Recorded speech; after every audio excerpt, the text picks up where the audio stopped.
Hello dear student, this is the next video, fourth chapter history, forest society and colonialism. In last video we discussed about how the different forest act imposed by Britishers and the outcomes which affected forest life adversely. In this way we discussed that how shifting cultivation and forest access prohibited by the Britishers. And it is also decide that who could hunt. जैसे कि आप जानते हैं कि जो Forester's थे, जो forest में रहने वाले लोग थे, विलेजर्स थे, वो हंटिंग करते थे। और अब ये डिसाइड किया गया फॉरेस्ट एक्ट के थ्रू कि हंट कौन कर सकता है, मतलब कौन शिकार कर सकता है। People who live near forest survive by hunting deer, partridge, partridges and a variety of small animals. Partridges एक तरीके का बर्ड होता है, तीतर कहते हैं जिसे। तो लोग जो कि फॉरेस्ट में रहा करते थे, उनकी लाइफ पूरी तरीके से डिपेंड करती थी हंटिंग डियर, जैसे कि छोटे एनिमल हो गए, डियर हो गए, खरगोश हो गया, तीतर हो गया। The practice was prohibited by the forest law and those who were caught hunting were punished for poaching. Poaching का मतलब होता है इलीगल हंटिंग। क्योंकि हंटिंग में रोक लगा दी गई थी, रूल्स बना दिए गए थे कि कौन हंट करेगा। तो इसी तरीके से अगर कोई भी फॉरेस्ट में रहने वाला इंसान हंटिंग करता हुआ पकड़ा जाता था तो उसे सीवियर पनिश किया जाता था, बहुत बुरी तरीके से पनिश किया जाता था इलीगल हंटिंग के लिए, जो कि पहले वो आसानी से कर सकते थे जबकि फॉरेस्ट एक्ट नहीं बना था। और एक तरीके से उनकी जो लाइफ थी वो हंटिंग पर डिपेंड करती थी। In India hunting of tigers and another animals is a part of the culture of the court and nobility for centuries.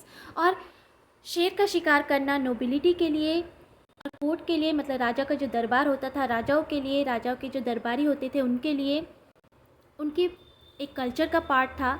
The skill of hunting increase under colonial rule to such an extent that various species became almost extinct. और इस तरीके से जो wild animals थे जैसे कि tiger, elephant और भी बाघ, इस तरीके से जो एनिमल्स थे वो बहुत ज़्यादा उनका हंटिंग होने लग गया कॉलोनियल रूल के टाइम पर। इतना ज़्यादा हंटिंग होती थी कि कई स्पीसीज़ एक्सटिंक्ट की कगार पर आ गई थी। एक्सटिंक्ट मतलब होता है विलुप्त, समाप्त होने की कगार पर आ गई थी। Rewards for given for killing wild animal, some areas of the forest were reserve for hunting. जहाँ पर हमने देखा कि जो फॉरेस्टर्स थे, जो विलेजर्स थे, उनके लिए हंटिंग मना कर दी गई, लेकिन जो बिग एनिमल्स थे जैसे कि शेर, टाइगर, इनकी हंटिंग में कोई रोक नहीं थी, बल्कि इनको मारने पर प्राइज़ भी दिया जाता था। Environmentalists and conservators began to argue that all these species of animals needed to be protected and not killed. अब इन्होंने ऐसा क्यों किया? जो ब्रिटिशर्स थे उन्होंने बिग एनिमल्स को मारने के लिए क्यों इतनी छूट दी? क्योंकि वो इन्हें प्रिमिटिव समझते थे, जंगली समझते थे, और क्योंकि उनका जो मोटिव था वो ये था कि जो इंडियंस है, इंडियन सोसाइटी है, उनको सिविलाइज्ड करना। तो इस चीज़ में ये ऐसे एनिमल्स को रुकावट समझते थे। और क्योंकि वो ज़्यादा से ज़्यादा जंगलों को काट रहे थे ताकि वो ऐसे प्रोडक्ट प्रोड्यूस कर सके जो कि ब्रिटिश में जो इंडस्ट्रीज़ थी उनकी ज़रूरतों को पूरा कर सके, वहाँ का जो रॉ मटेरियल की जो नीड है उसे पूरा कर सके। इसलिए ऐसे जानवरों को मारकर वो उस एरिया के जो जंगल होते थे उन्हें साफ़ कराकर वहाँ पर वो सेटल्ड कल्टीवेशन स्टार्ट करवाना चाहते थे। तो यही कारण था कि वो वाइल्ड एनिमल को इस तरीके से मरवा रहे थे। लेकिन वहीं दूसरी तरफ एनवायरमेंटलिस्ट और जो कंजर्वेटर्स थे उन्होंने ये बात रखनी शुरू करी कि इस तरीके से अगर मारा जाएगा लगातार जानवरों को तो एक तरीके से कई एनिमल्स की स्पीसीज़ जो होगी वो ख़त्म हो जाएगी, और बहुत ज़रूरी है कि इनको प्रोटेक्ट किया जाए और मारा ना जाए। तो अब ये डिसाइड हो गया, हंटिंग तो थी चालू कि हंटिंग होती रहेगी, कंटिन्यू रहेगी, लेकिन कौन करेगा हंट, ये ब्रिटिशर्स ने डिसाइड कर लिया। और इस तरीके से जो विलेजर्स की लाइफ थी वो एडवर्सली बहुत बुरी तरीके से इफ़ेक्ट हुई। New trades, new employments and new services. अब जब ब्रिटिशर्स आए उन्होंने जो पेस्टोरलिस्ट थे, जो विलेजर्स थे, उनके एरिया को कैप्चर कर लिया। जो नोमैड्स थे उन्हें भी सेटल्ड करने की पूरी कोशिश करी। तो अब न्यू ट्रेड्स आए, न्यू एम्प्लॉयमेंट्स आए, नए तरीके से लोग काम करना शुरू किया, लेकिन इससे भी उनकी लाइफ जो थी वो अच्छी नहीं हुई। वो क्या क्या न्यू ट्रेड्स थे, एम्प्लॉयमेंट्स थे, वो हम उसके बारे में पढ़ेंगे। New opportunities opened up in trade. In India forest trade was not new, it existed from medieval period where Adivasis communities used to trade elephants and other goods like hides, horns, silk cocoons, ivory, bamboo, spices, fiber, grasses, gum and resin through nomadic communities like the Banjaras.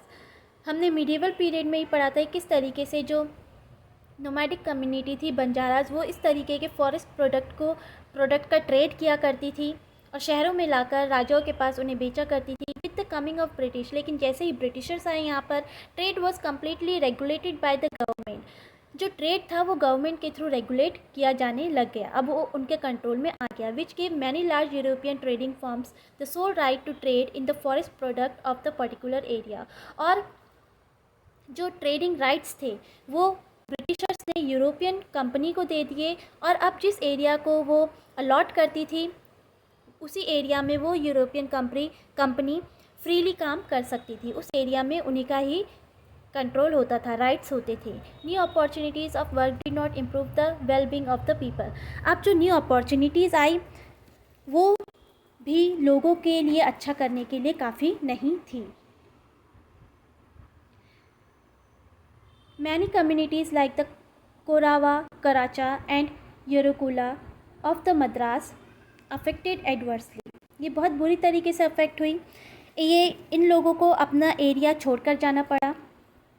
In Assam, both men and women from forest communities like Santals and Orans, Jharkhand and Gonds from Chhattisgarh were recruited to work on tea plantation. Plantation का concept Britishers यहाँ लाए जब उन्होंने बहुत बड़े forest area को काट कर वहाँ पर एक ही तरीके का प्लांट क्रॉप उगानी शुरू करी, तो वहाँ पर अब लेबरर्स की ज़रूरत थी, जो कि आसाम के जो लोग थे, जो कम्युनिटीज़ थी, जैसे कि संथाल, ओरेंस, झारखंड के ओरेंस हो गए, गौंड्स हो गए छत्तीसगढ़ के, इन्हें वहाँ पर काम करने को रखा गया।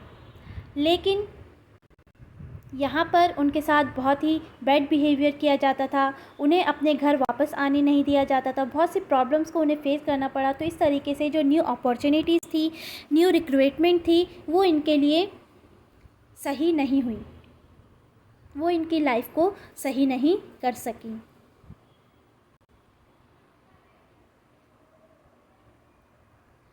जो आउटकम्स थे जब फॉरेस्ट एक्ट इम्पोज किए गए, उसके जो आउटकम्स थे, जैसे कि मोस्टली कम्युनिटीज़ ने डेजर्टेड कर दिया अपने एरिया को छोड़ के चले गए, डेजर्टेड देयर प्लेस।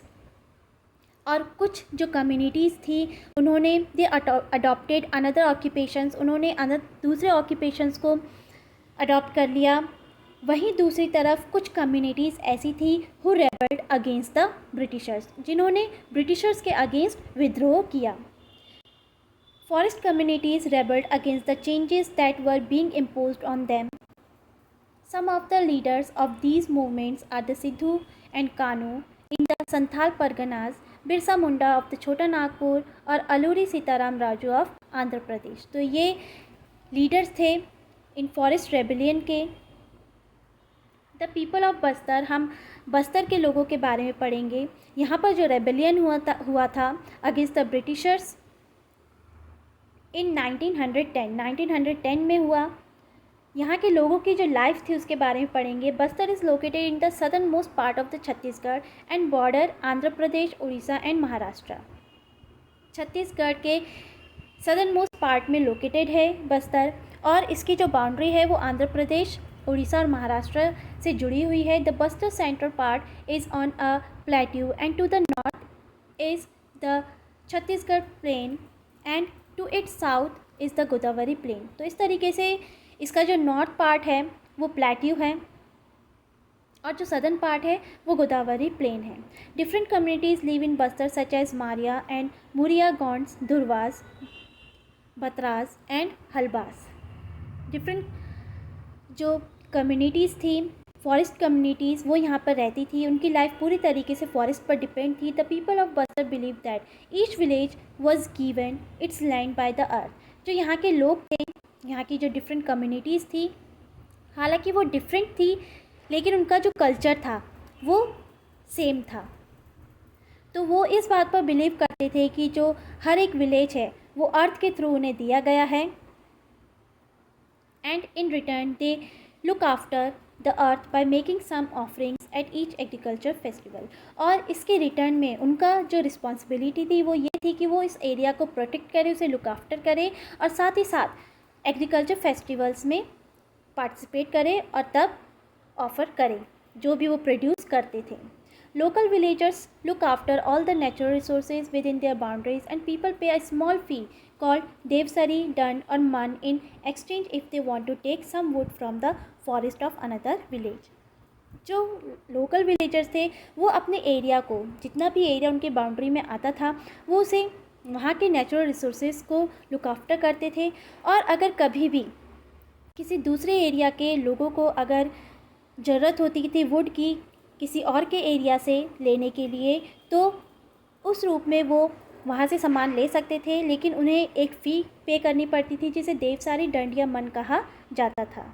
तो इस तरीके से जो लोग थे वो अपने एरिया में रहते थे, वहाँ के नेचुरल रिसोर्सेज को, जबकि वो अच्छे से जानते थे कि वो उन पर फुली डिपेंड करते थे, इसीलिए वो उसे प्रोटेक्ट भी रखा करते थे।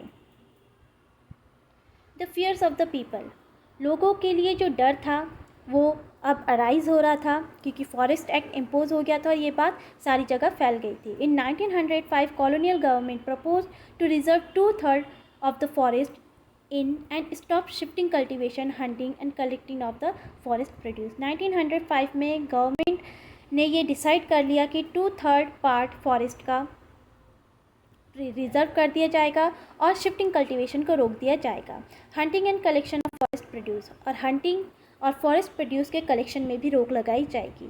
सम people use to stay in forest by working free for the forest department and these are called forest villagers. कुछ लोगों को परमिशन दे दी गई कि वो अपने एरिया में, फॉरेस्ट एरिया में रह सकते हैं, लेकिन इसके बदले उन्हें फॉरेस्ट डिपार्टमेंट के लिए फ्री काम करना पड़ेगा, जैसे कि cutting would and transporting the wood, और इसीलिए उन लोगों को फॉरेस्ट विलेजर कहा गया। Villagers for a long run suffered from increased land rent and frequent demand of labor and goods. Villagers को बहुत ज़्यादा सफ़र करना पड़ा, बहुत लंबे टाइम तक सफ़र करना पड़ा, क्योंकि उनका जो लैंड रेंट था, जिस ज़मीन पे वो रहते थे, उसका रेंट, उसका किराया बढ़ा दिया गया। And frequent demand of labour and goods, और बहुत ज़्यादा डिमांड होने लग गई लेबर की, जहाँ पर उन्हें फ्री काम करना पड़ता था। People started discussing these issues in their village council, bazaars and at festival. और इस तरीके की जो ब्रिटिशर्स रूल्स बना रहे थे, जो कि बहुत ज़्यादा एडवर्स थे, अपोजिट थे उनकी लाइफ के लिए, उनके वेलबींग के लिए, तो इसीलिए बाज़ार्स में, काउंसिल, विलेज काउंसिल में, फेस्टिवल्स में इस बारे में डिस्कस होने लगा। Durwas of the Kangar forest took initiative where reservation first took place. Kanger forest, जहाँ पर दुर्वास रहा करते थे, दुर्वास कम्युनिटी रहा करती थी, वहाँ पर सबसे पहले रिजर्वेशन को इम्पोज किया गया। Although there was no single leader, many people speak of Gundadhur from village नेथानर as an important figure in the movement. इस मूवमेंट का कोई सिंगल लीडर था, इसके बारे में जानकारी नहीं है, लेकिन नेथानर विलेज में गुंडाधुर को एक मेन फिगर माना जाता है इस मूवमेंट का। बाज़ार्स वर लूटेड, जब ये मूवमेंट स्टार्ट हुआ तो इसमें बाज़ार को लूटा गया। ये जो बाज़ार थे, हाउस थे, ये स्पेशली, ये मोस्टली जो ब्रिटिशर्स से बिलोंग करते थे उनके थे। Houses of officials and traders, school and police station were burned and robbed and grain redistributed. और यहाँ से जो भी सामान लूटा गया, ग्रेन लूटा गया, उसे जो रेबेलियस थे उन्होंने आपस में बांट लिया। British troops were sent to suppress the rebellion, British troops को भेजा गया ताकि वो इस रेबेलियन को, इस विद्रोह को रोक सके। However they never managed to capture Gundadhur, लेकिन ब्रिटिश ट्रूप्स ने इस रेबेलियन को सप्रेस तो कर दिया, और जो भी पकड़े गए, जो भी रेबेलियन पकड़े गए उनको बहुत ज़्यादा पनिश किया गया, कोड़े मारे गए। लेकिन इसके बावजूद जो गुंडाधुर थे, जो मेन फिगर थे इस मूवमेंट के, उन्हें वो कभी भी पकड़ नहीं सके। In the majority victory for the rebels. और एक तरीके से जो रेबल थे, जो रेबेलियन थे, उनका जो मोटिव था इस मूवमेंट को करने का, वो ये था कि वो जो ये रिज़र्वेशन हुआ है, फॉरेस्ट रिज़र्वेशन का जो कंसेप्ट आया है, उसे ख़त्म कर सके। तो कुछ तरीके से उन्हें विक्ट्री भी मिली। Work on reservation was temporary suspended. कुछ टाइम के लिए रिज़र्वेशन का जो काम था उसे रोक दिया गया। And the area to be reserve was reduced to रफली half of that plan before 1910। 1910 से पहले जो एरिया रिज़र्व किया गया था उसे कम कर दिया गया, उस एरिया को हाफ कर दिया गया। After independence the same practice of keeping people out of the forest and reserving them for industrial use continued. Independent के बाद भी, जब इंडिया इंडिपेंडेंट हुआ उसके बाद भी जो ये विलेजर्स थे, इनकी प्रॉब्लम ख़त्म नहीं हुई, इनकी जो मुश्किलें थी वो ख़त्म नहीं हुई, क्योंकि अभी भी फॉरेस्ट प्रोड्यूस को इंडस्ट्रियल यूज़ के लिए यूज़ किया जाने लगा। और वहाँ से, वहाँ के जो लोग थे, वहाँ पर रहने वाले जो विलेजर्स थे, जो पेस्ट्रोलिस्ट थे, जो कम्युनिटीज़ थी, विलेज कम्युनिटीज़ थी, उन्हें वहाँ से जाने को मजबूर किया गया।